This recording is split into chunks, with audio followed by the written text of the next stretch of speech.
అందరికీ నమస్కారం అండి. జై శ్రీమన్నారాయణ. వరలక్ష్మి వ్రతం సంపూర్ణ పూజా విధానం. ప్రతి సంవత్సరం శ్రావణ మాసంలో వచ్చే రెండో శుక్రవారం నాడు వరలక్ష్మి వ్రతాన్ని జరుపుకుంటారు. అలాగే టీటీడీ వారు నిర్వహించిన శ్రావణ మాసంలో వచ్చే మొదటి శుక్రవారం నాడు ఉచిత సామూహిక శ్రీ వరలక్ష్మి వ్రతములు ఎంతో ఘనంగా జరిపించారు. ఇక ఈ వీడియో చూస్తూ వరలక్ష్మి వ్రతం ఏ విధంగా జరుపుకోవాలో తెలుసుకుందాం.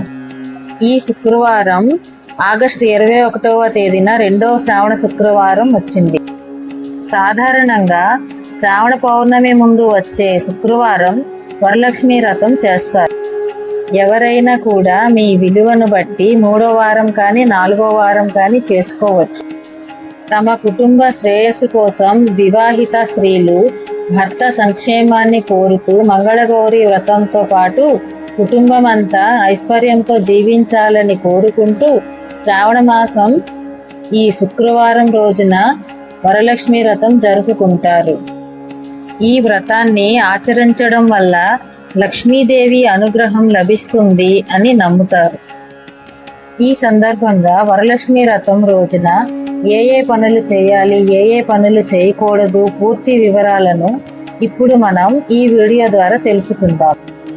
శ్రావణ శుక్రవారం రోజు వరలక్ష్మి వ్రతం ఏ విధంగా చేసుకోవాలి, వరలక్ష్మి వ్రతం కొత్తగా చేసుకునే వాళ్ళు ఎప్పటి నుంచో చూస్తున్న వాళ్లకు చిన్న చిన్న డౌట్స్ అనేవి ఉంటాయి కదా, ఆ డౌట్స్ అన్ని క్లారిఫై అయ్యేలాగా, అలాగే ఈ రోజు పూజ అయిన తర్వాత ముఖ్యంగా చేయవలసిన పని ఏంటి, ఇవన్నీ నేను మీకు ఈ వీడియోలో షేర్ చేస్తున్నాను.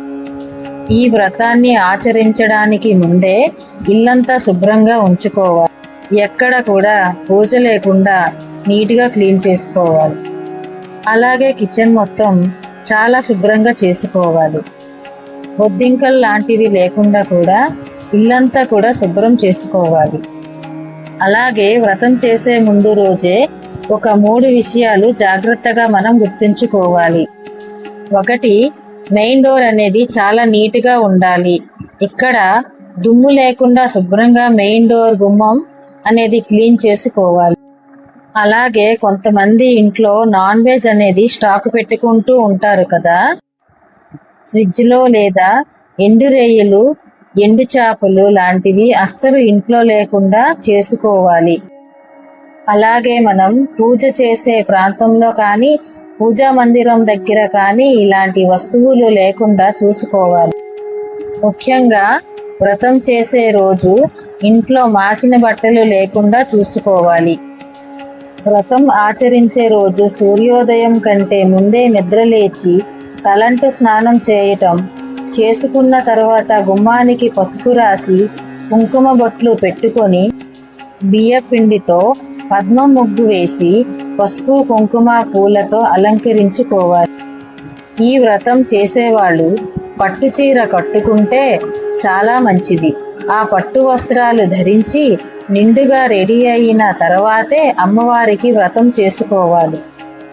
తులసి కోట దగ్గర దీపారాధన చేసుకోవాలి. తర్వాత మనం నిత్య పూజ ఏ దేవుడి మందిరంలో అయితే చేసుకుంటామో అక్కడ కూడా నైవేద్యం పెట్టి దీపారాధన చేసి హారతి ఇచ్చిన తర్వాత వ్రతాన్ని ప్రారంభించుకోవాలి. ఈ వ్రతం చేసుకోవడానికి ఎలాంటి ఆనవాయితీ అక్కర్లేదు. సౌభాగ్యం కోసం చేసుకుంటున్నాం కాబట్టి పెళ్ళైన ప్రతి స్త్రీ కూడా వరలక్ష్మి వ్రతం చేసుకోవచ్చు. పెళ్లి కాని వాళ్ళు కూడా చేసుకోవచ్చు. వ్రతం చేసుకునే ముందు రోజే అమ్మవారిని నిండుగా తయారు చేసి పెట్టాలి అనుకునే వాళ్ళు ముందు రోజు అలంకరించుకొని పెట్టుకోవచ్చు.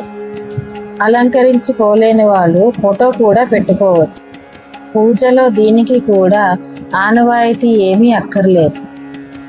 మనం పెట్టేది విగ్రహం కాదు కాబట్టి ముందుగా పీఠంలో నేల మీద పెట్టక ముందే అష్టదళ పద్మ ముగ్గు వేసుకోవాలి.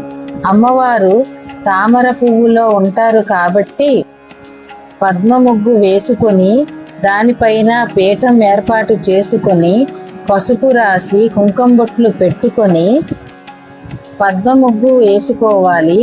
ముగ్గు వేసేటప్పుడు బియ్యం పిండిని మాత్రమే వాడాలి. అమ్మవారి ఫోటో కానీ విగ్రహాన్ని కానీ ఉంచాలి. విగ్రహం పెట్టిన డైరెక్ట్గా పెట్టకూడదు.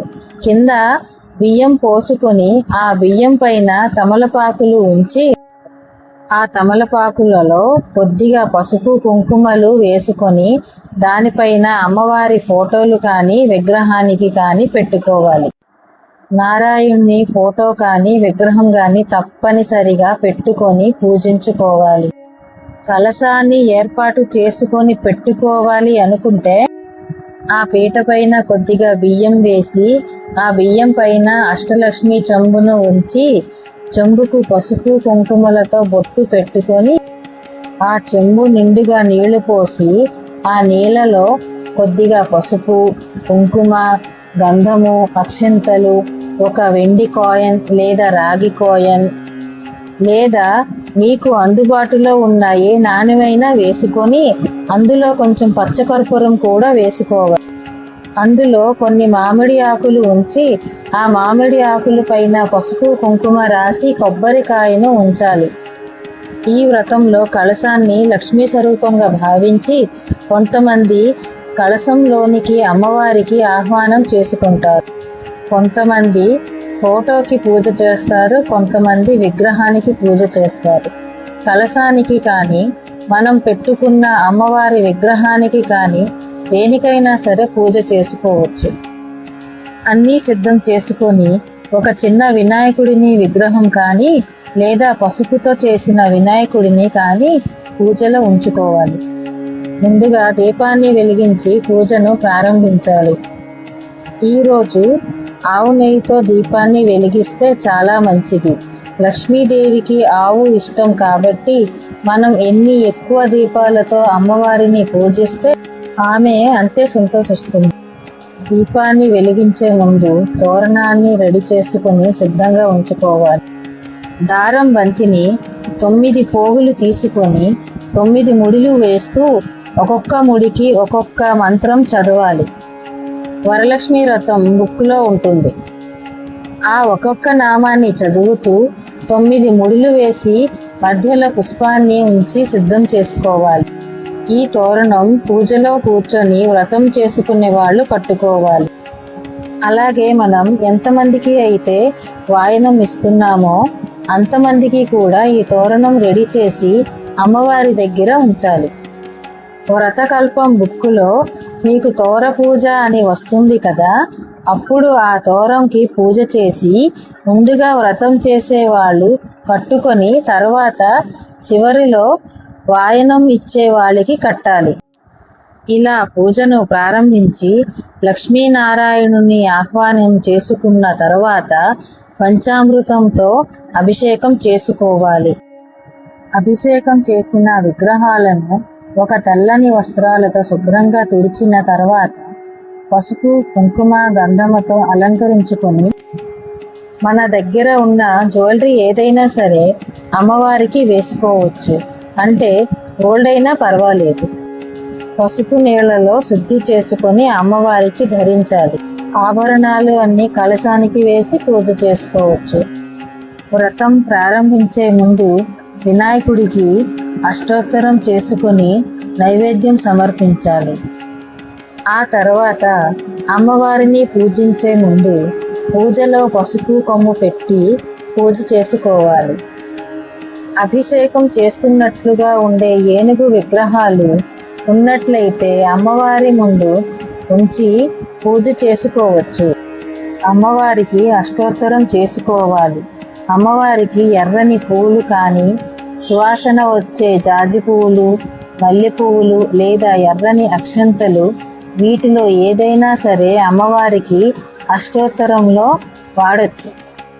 వ్రతకల్పం బుక్కులో వస్త్ర సమర్పయామి అని వచ్చినప్పుడు అమ్మవారికి ఈ విధంగా చీర జాకెట్టు 2 జతల గాజులు తాంబూలం పసుపు కుంకుమ దువ్వెన అద్దం పౌడర్తో పాటు అలంకారానికి అవసరమైన ఏమైనా సరే మీరు అమ్మవారికి సమర్పించుకోవచ్చు.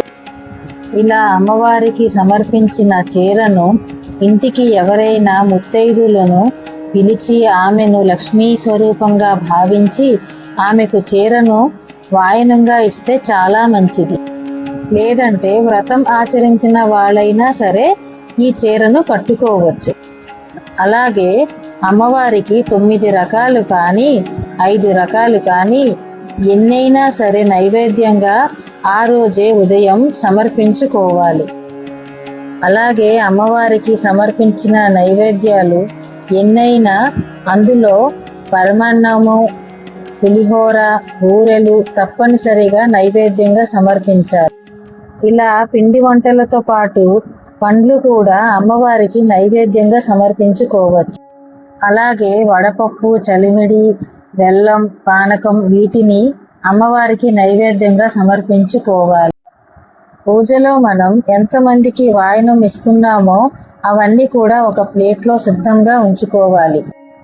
వాయనంలో ముఖ్యంగా ఉండవలసినవి జాకెట్ ముక్క, లేదంటే చీర, పసుపు, కుంకుమ, గాజులు, పువ్వులు, ఆకు ఒక్క, అరటిపళ్ళు, శనగలు ముత్తైదువులకు వాయనంగా సమర్పించుకోవచ్చు.